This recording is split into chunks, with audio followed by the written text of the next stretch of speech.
Hello, everybody. Welcome to the CACHET Virtual College Fair. We've got an exciting session today with the team from Syracuse University. Before we get to them, we'll cover a few housekeeping items. Note that your camera and microphone are off, so the panelists can't see or hear you. To that end, please use the Q&A button to type your question to our presenters at any time. Also note that we have additional sessions online for other institutions, so if you have interest in one of those, go ahead to the website and sign up. Lastly, note that we are recording this session and it'll be available at strivescan.com/cache. With those behind us, we'll turn it over to Jonathan to get us started. Awesome. Thanks so much, Dave. Hi, everybody. My name is Jonathan Hoster. I'm a staff member at Syracuse University in the admissions office for the College of Engineering and Computer Science. We're so glad you're with us today to learn more about the exciting opportunities that we have here. I'm very glad to be joined by two of our outstanding students. So I'm going to pass the proverbial microphone to them for introductions so everybody knows who's here. So Emma, take it away. Hi, I'm Emma. I'm a sophomore civil engineering major, and on campus, I'm involved in research. I'm an academic coach, and I'm in a bunch of organizations. All right, thanks. Max, take it away. Hey everyone, my name is Max. I'm a senior majoring in bioengineering. I'm also a 4+1 student, so I'll be staying an extra year and getting my master's in bioengineering. I'm also involved with research, but just for the bioengineering side, and have been involved with numerous engineering-based clubs, but also some other non-engineering-based activities as well. Awesome. Okay, thank you so much for being here. We're going to go to our slides and get into the presentation.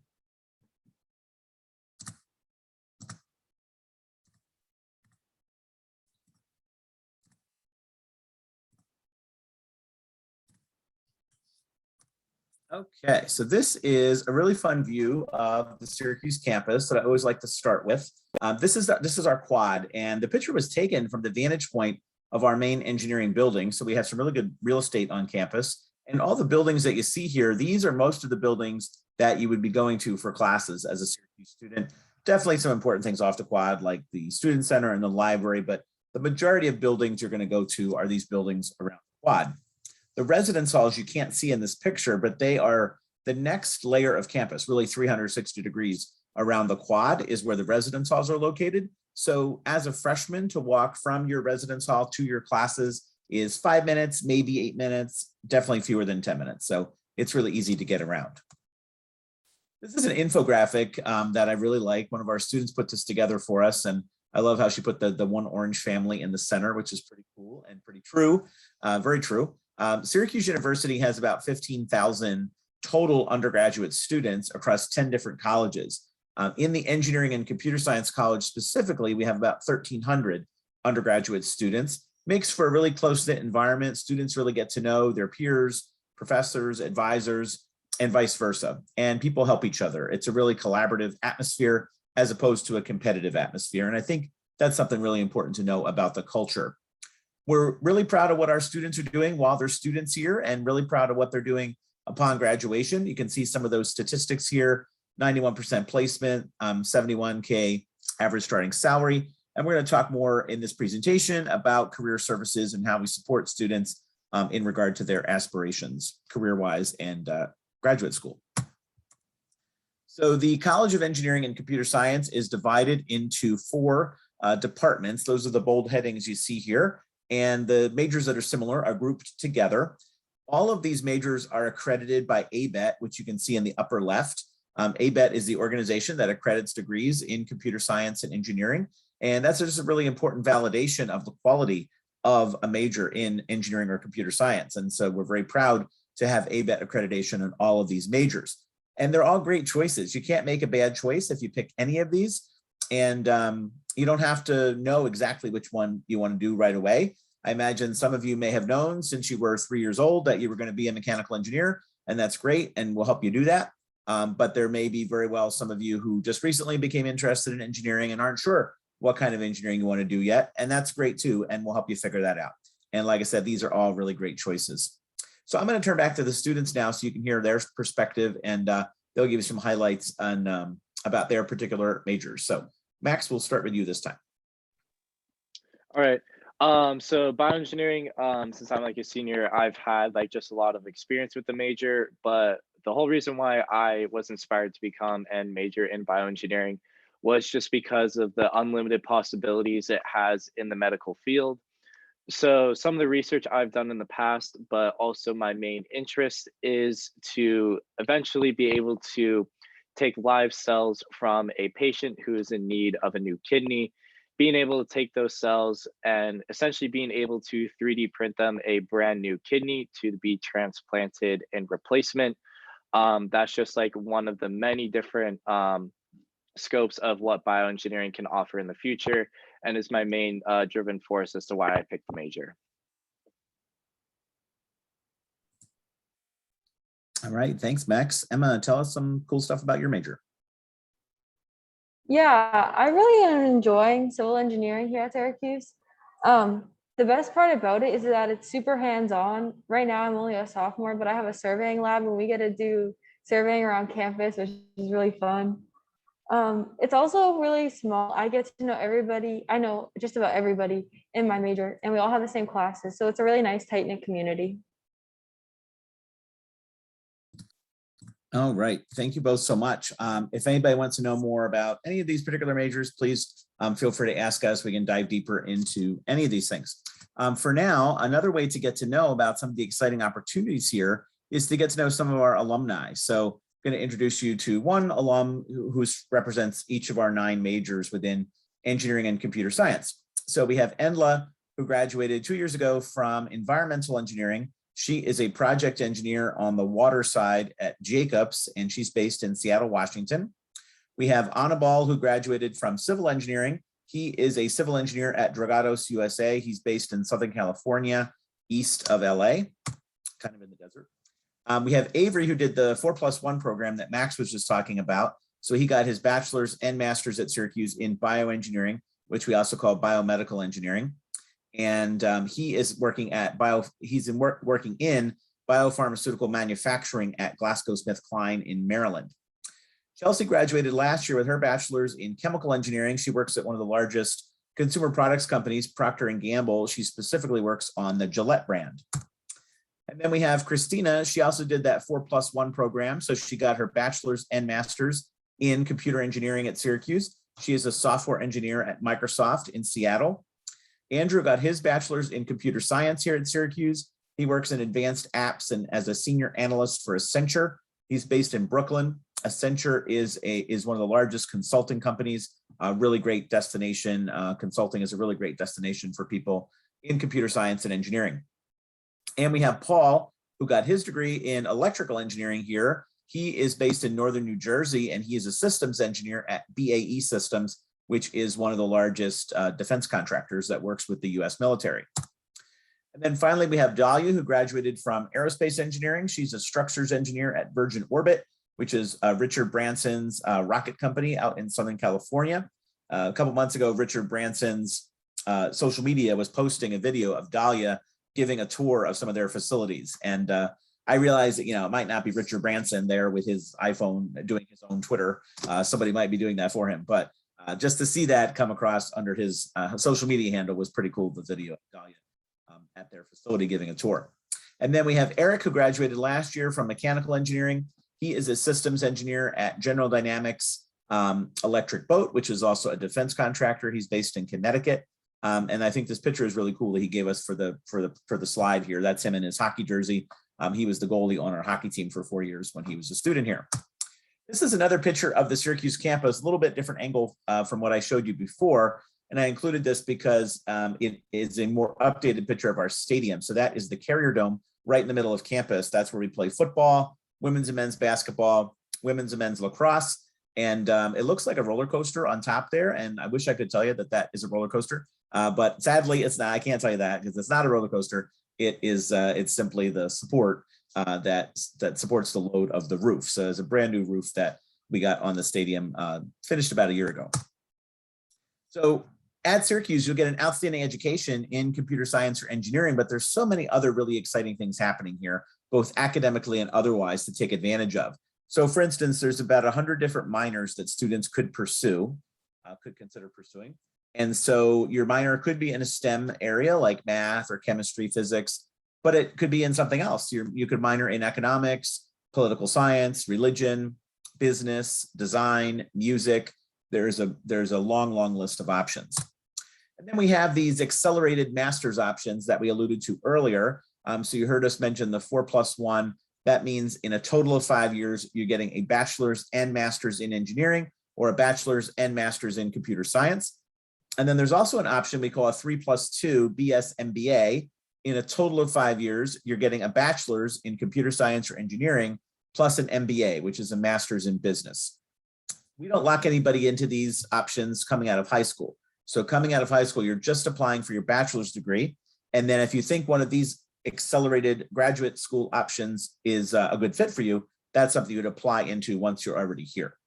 This is Patrick on the screen. He just graduated this year in May with his bachelor's in bioengineering and his MBA. He is now working for a medical device company called Hillrom. Invent at SU is one of my favorite things to talk about. It's an invention accelerator. It takes place during the summer for 6 weeks. So we have small teams of students, 2 or 3 students per team.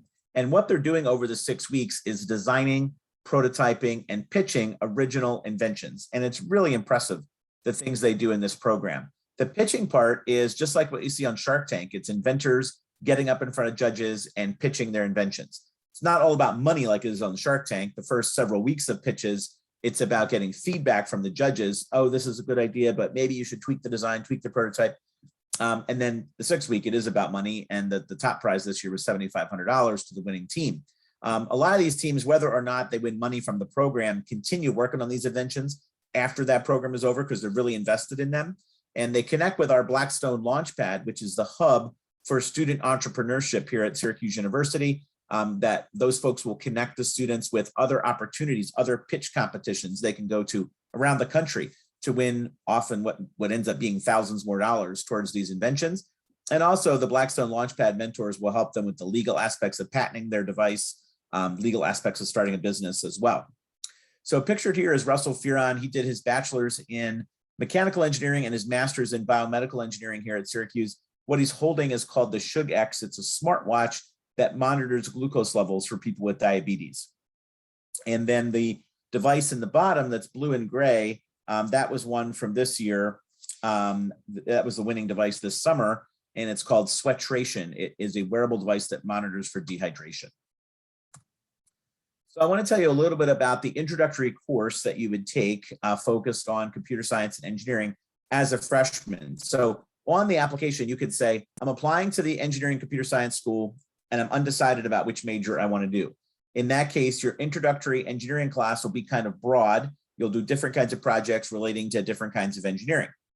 If you tell us on the application, I'm applying to the engineering computer science school and I want to do computer science, then your intro class is tailored to that. Or you say, I want to do aerospace engineering, your intro class is tailored to that. So there's some examples here of some freshman projects. So on the upper left, we have students that were working on a bridge. They designed and built that bridge in a freshman civil engineering class. In the bottom left, we have students doing a wearable device project. That was a biomedical engineering intro class. Bottom right, we have students working on a catapult, a trebuchet project in a mechanical engineering intro class. And the top right is Dr. Smith, or Dean Smith. He's the Dean of the College of Engineering and Computer Science. And that was him teaching an introductory computer science class to our freshmen last fall. So switching gears, I want to tell you about some clubs. We have about 20 engineering and computer science related clubs here that are pretty exciting. These are pictures of a couple of them, and then I'll give you a broader list. So we have on the left-hand side, Citrus Racing. That's our race car team. We also have an off-road car team called Cuse Baja. Upper right, we have SHIP, the Society of Hispanic Professional Engineers. That was some of our students at a conference a couple years ago. Bottom right, we have students that are advertising a big event called Cuse Hacks. This is our student-run hackathon. It's put on by a club called Innovate Orange, and it's usually happens over a weekend in February, like 24 hours, Saturday into Sunday, where students are building something in response to a prompt, like a website or a hardware project. I think it's a great thing to do right away as a freshman. This is a broader list of clubs. I would encourage you to take a screenshot or a picture of this list. You can do a lot of homework based on some of these things, because a lot of the things you see here are chapters that we have of national organizations. So anything that says National Society, American Society, American Institute, those are national organizations. Google those things, find the websites, follow them on social media. In some cases, there might be local or regional, statewide chapters of some of these things near where you live as well, which would be a good thing to find out about online. Sometimes those local chapters have scholarships for students from a particular area who are going to study this discipline in college. So definitely something to look into. And these are the kind of things we'd like you to join if you come to school here. Lots of design teams. I mentioned the car teams. We have teams that build rockets, robots, drones, etc. So a lot of cool clubs to get involved in. So I'm going to turn back to the student panel so they can give you some examples of engineering related things they're involved in, plus also things outside of engineering that they're involved in, which I think is really important as well. So Emma, we'll start with you this time. Yep. So I'm involved in the American Society of Civil Engineers and the Society of Women Engineers, so SWE. Both of these are great professional organizations. They have a lot of workshops to help you in your career. I'm also, outside of engineering, I'm involved in the outing club, and this is just a great way to get outside. I'm going camping this weekend, which is fun. But they have rock climbing trips and just great ways to get off campus and meet new people. All right, Max, over to you. So a club that's been near and dear to my heart ever since I was a freshman is Engineering Ambassadors. I've grown as a volunteer to now running the program this year. What we do is we coordinate with several middle schools within the area and do hands-on lesson plans with their students, primarily after school programming, but there is one session that it is built into their weekly curriculum. And we just get into these schools, hold these sessions so that these middle school students can start thinking about STEM, but then also get really excited for it, either post-graduation in middle school and pursuing higher education, or just any STEM field that they might be interested in. We want to encourage them to go into it. Other programs I've been involved with is the Biomedical Engineering Society. So that is a club run by bioengineers, but it is for all engineers to be a part of and to get involved with. So that's primarily on-campus events, whether that be alumni events, professor research demonstrations, or professor involvements to get undergraduates involved in research, or kind of just any event that they want to do socially with engineering students. Biomedical Engineering Society is the one to typically run those things. But I've also been involved with some intramural sports outside of engineering. So my friends and I, freshman year, we did an intramural volleyball team, and then we're starting to do that again this semester, and I'm really excited for that. All right, awesome. Thank you both very much. So we can't do a Syracuse University presentation without giving a big shout out to our buddy Otto the Orange. We have a lot of school spirit here, but nobody has more school spirit than Otto. And so this could be you someday in the not too distant future. Students try out, and I'm not sure what the qualifications are, but students do this, and it's very top secret who is Otto. So nobody's supposed to know. You may know that a lot of engineering and computer science graduates get jobs with defense contractors, like some of the places I was talking about earlier, and they have clear security clearances. Well, the Otto is much more top secret than that. But when the students are seniors, they're allowed to reveal their identity. So this was pretty cool. Back in March of, I think it was March of this year, we learned that one of our computer science students had been living a double life for 4 years, that not only was she a star student in computer science, but she was also Otto. So that was a really fun thing to learn. So I encourage you to follow Otto on social media. It's actually a good way to get to know about the culture here. I understand Otto is on TikTok as well, which I'm not really an avid TikToker myself, but if you are, definitely check Otto out there as well. I mentioned we have a lot of school spirit, and big parts of that school spirit are the music programs and the cheer programs. So on the left here, you can see the marching band.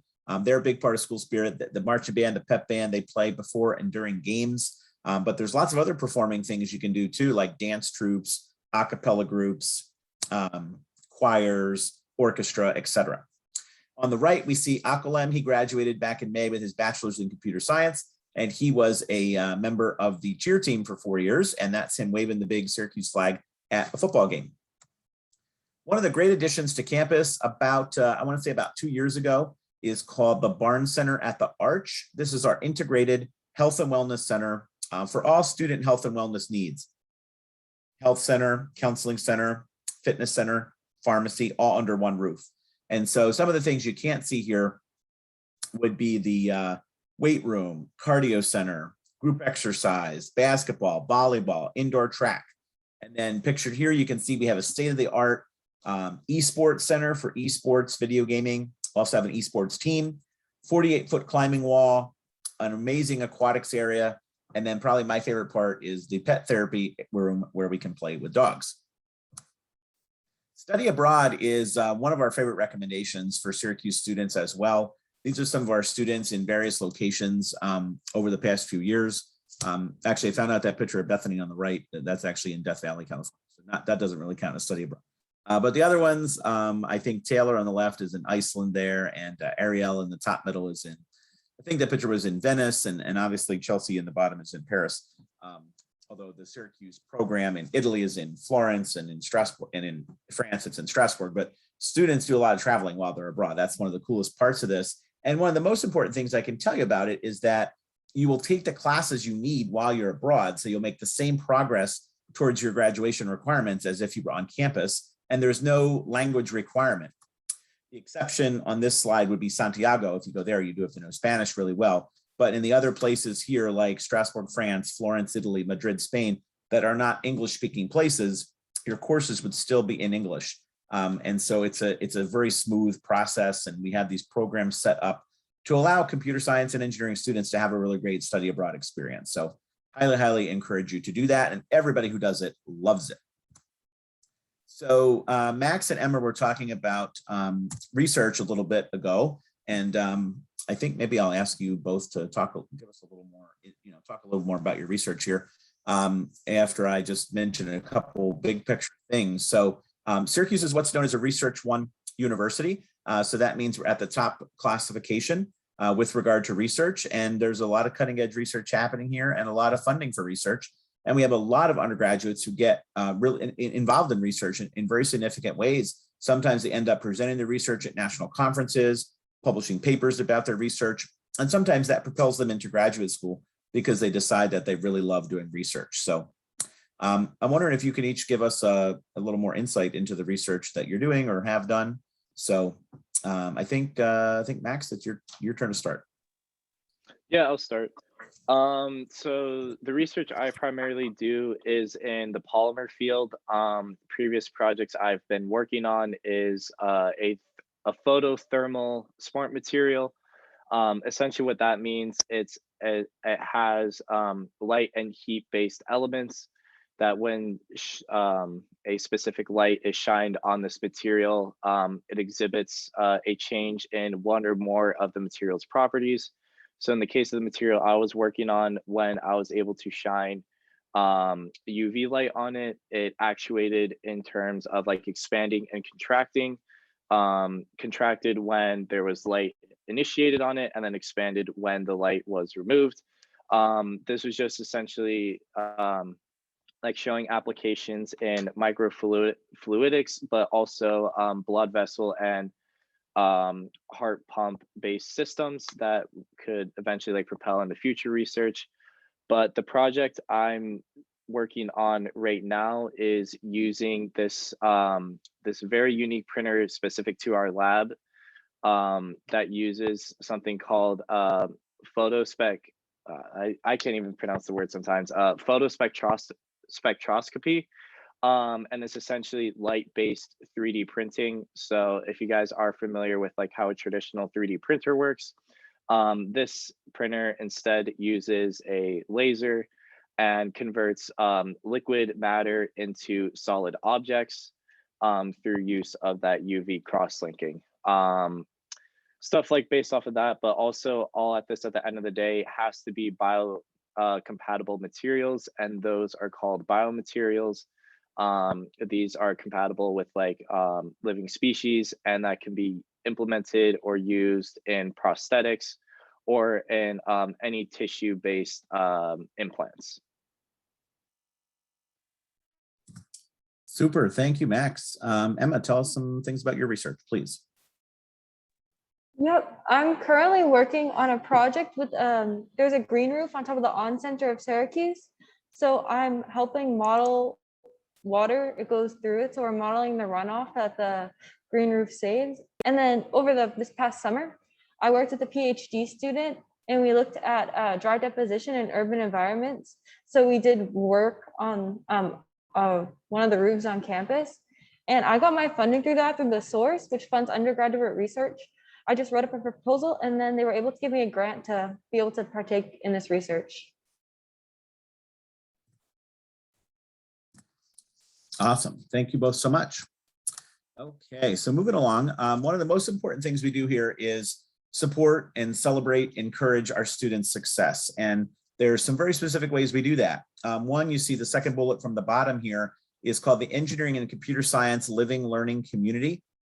This is a group of freshmen who are all first-year students in engineering and computer science who live together in a particular residence hall. So we're talking 150 to 200 students, depending on the year, how many people choose to do this, living together. And everybody in engineering and computer science in that first year is taking a lot of the same classes. So it makes it really easy to do homework together and study together, and very helpful to help the students get off to a good start academically in that first year. Everybody who does that really loves it.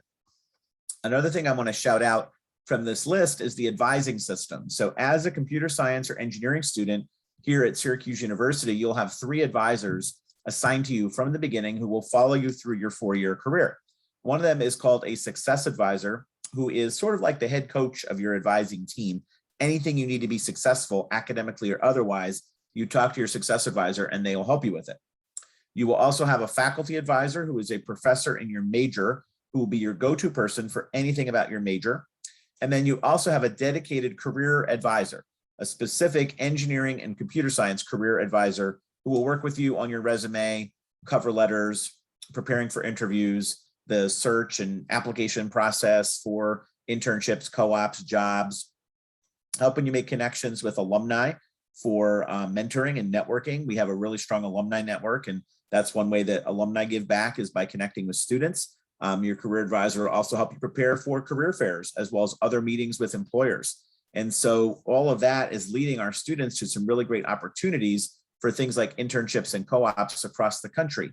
Those are typically happening in the summer as opposed to during the school year. That's how our curriculum is set up, that students do their schoolwork in the fall and spring, and then do their work experience, internships and co-ops in the summer. They make really good money in those positions. And so typically the money they're making is paying for their housing wherever they are for that position. And then sometimes that leads into a full-time job offer with the same company, but it doesn't necessarily have to work that way. Just the fact that you have work experience under your belt, in your field, on your resume is really important for whatever companies you're applying to for full-time jobs upon graduation. So some great examples of that. Here we have Marielle on the left. She graduated last year with her bachelor's in computer science, and she is a software engineer at Microsoft in Seattle. And on the right, we have Jamila, who graduated in 2019 with her bachelor's in bioengineering, which we also call biomedical engineering.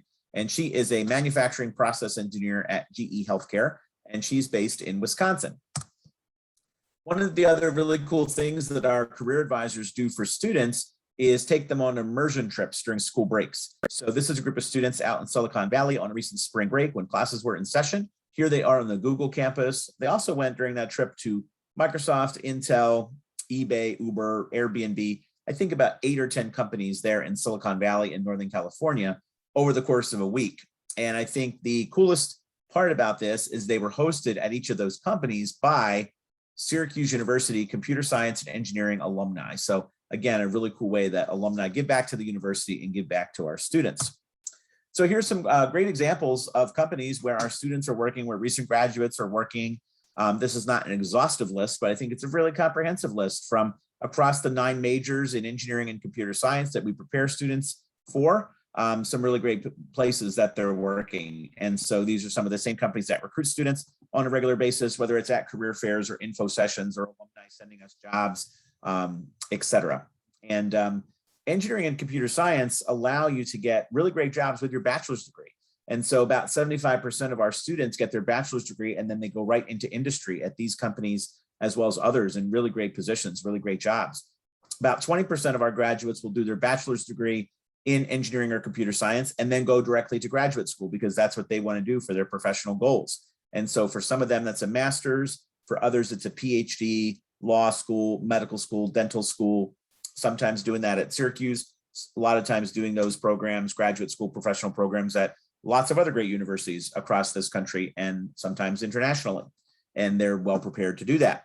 And then we also have students that are commissioning as officers into the US Army or the US Air Force through our ROTC programs, which is also a really great opportunity. Graduation is always a really fun part of the year. So we had to include some pictures of some recent graduation ceremonies here. A really fun time, an exciting time to celebrate all of our students' successes and accomplishments. So a little bit about the admissions process in terms of what we're expecting, how to apply. So we use the common application. That's the only way to apply to Syracuse is the common application. And if you're applying to the College of Engineering and Computer Science, then we would expect that you have a strong background in math and science, specifically pre-calculus or calculus. So what that means is if you have pre-calculus in your senior year, that's cool. You'll be a strong candidate for admission. You don't have to have calculus in high school. However, if you took pre-calculus in your junior year, then we would expect you're taking the advantage of the opportunity to do calculus when you're a senior, assuming your school offers it. I would say chemistry and physics are really important amongst the sciences, but generally speaking, if your high school gives you the opportunity to take advanced classes, AP or otherwise, in things like math, science, computer science in your junior, senior year, hopefully you're taking advantage of some of that. We don't have specific recommendations for like certain APs or anything like that because not all schools offer the same kinds of things, but we would like to see that you're challenging yourself with your course selection based on what is offered at your high school. The average GPA is about 3.7 for admitted students. That's about a 91% on a 100-point scale, if you're used to that. And if your high school does weighted GPAs, we will look at your weighted GPA. If your high school doesn't do weighted GPAs, that's fine, no disadvantage in the process. For 2022 admission, we are test optional. There hasn't been an announcement yet beyond that, what the rule is going to be, whether SAT, ACT will be still optional or if it'll be required. But for those of you applying for 2022 admission, that means SAT, ACT is optional. So there's no disadvantage with regard to admission consideration and no disadvantage with regard to merit scholarship consideration if you don't submit SAT or ACT scores. That said, if you do have scores or you're going to take the test this fall, then you should decide whether or not to submit the scores based on how they compare to the historic averages here. And so historically, 1310 was about the average on SAT for students admitted to engineering and computer science, and 28 was about the average on ACT for students admitted to engineering and computer science. So, you know, if you're above those, then you're probably going to want to submit your score. If you're much below them, those averages, then probably not. Teacher recommendations are an important part of this. So we require 2 teacher recommendations, and it's really helpful if at least one of those is from a math or science or a STEM area teacher. So not required, but preferable that at least one of your 2 teacher recommendations is from a STEM area teacher. I want to make a couple important points about financial aid. To be fully considered for financial aid based on family financial information, you have to submit both the FAFSA and the CSS profile. Everybody seems to know about the FAFSA. It's a government form. Every college requires that to be considered for financial aid, but it seems like not everybody knows about the CSS profile. So that's an additional form that some private colleges like Syracuse require in addition to the FAFSA. So both of those forms are due for regular decision by January 1st, and that's the deadline for the common application for regular decision as well, is January 1st. So really important to meet that deadline. The last thing I wanted to talk about is scholarships. So everybody will be considered for scholarships just based on applying for admission. So there's no separate or additional application. And so this is not a complete list of scholarships on this slide. This is just a couple of examples. We do have some partnerships we're really proud of with ACE Mentor, First, and Project Lead the Way. So if you happen to be involved in any of those, please let me know. I'm going to give you my email address on the next slide so I can send you a form to fill out. So we have a record that you're involved in those things. we earmark some scholarships for students who are involved in those organizations. But I should also say that those are the exception to the rule, that the large majority of scholarships that we offer have no special caveat like that. And everybody who applies for admission will be considered for scholarships. And again, as I said, this is not a complete list. This is just a couple examples. I also want to give a shout out to Raise Me. I think you can see the logo in the upper right here. That's an organization that Syracuse, as well as hundreds of other colleges, partner with, where students, high school students, can input some of your accomplishments from high school, academically and otherwise, into Raise Me, and it would tell you like how much scholarship money that would be equivalent to or lead to at Syracuse, as well as at other universities on the Raise Me site. So I think it's cool to see that.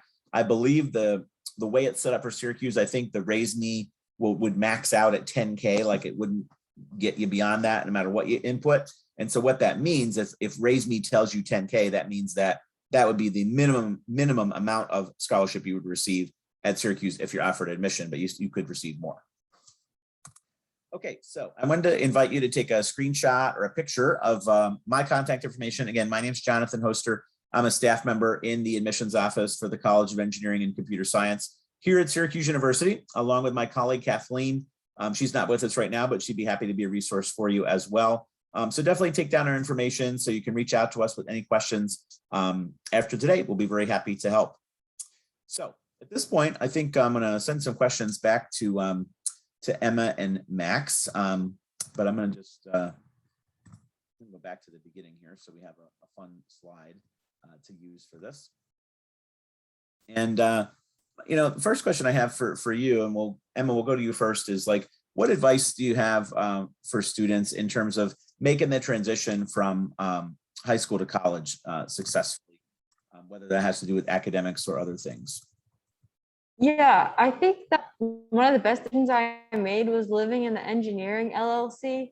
It was just really helpful to have other people taking the same courses as you. So it was a great resource. And like, if you ever need help, you can just go right next door. I made a lot of my closest friends that way. I would also say to just get involved with as much as you can. College is a really great place to just explore new things. There's so many opportunities out there, and to just try to take advantage of everything you can. Next, any thoughts?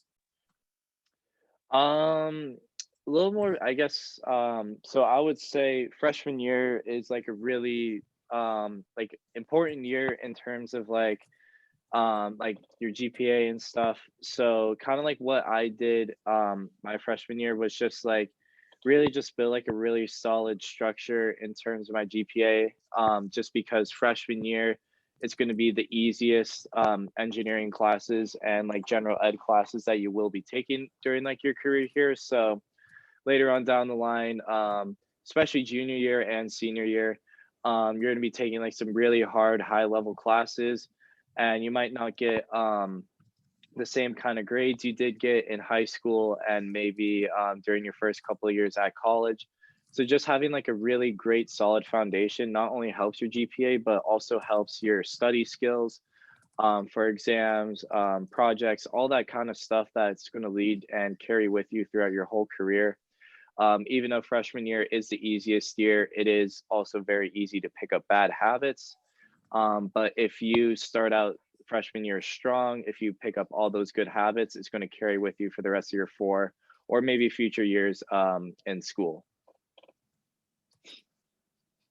Right, great advice. Another thing I think would be helpful to talk about is, how you chose Syracuse when you were doing your college search. How did you ultimately decide to enroll at Syracuse? So, Emma, can you talk about that a little bit?